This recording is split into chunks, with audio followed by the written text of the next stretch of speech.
रावत भाई बेतुसा नाला मोने पता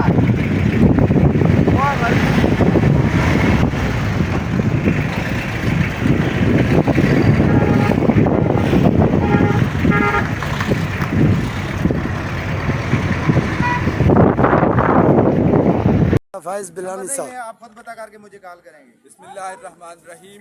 पाकिस्तान तहरीक इंसाफ तहफ़्ज़ आइन के पैगाम के मुताबिक आज की रैली पूरे पाकिस्तान से इस वक्त काफ़िले निकलने शुरू हो गए हैं। बिलखुसूस जेलम वैली हटियावाला से आप देख सकते हैं पाकिस्तान तहरीक इंसाफ के काफ़िले रवां दवा हैं। ये आप जो सामने देख सकते हैं हल्का 7 का काफ़िला हमारे सामने हल्का 6 है, वहाँ की रैली भी निकल चुकी है।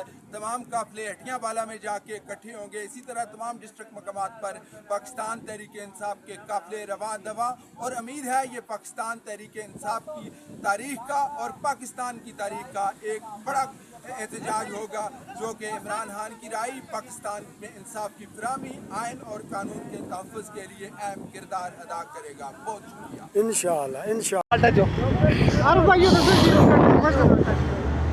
पकड़ा ले जाओ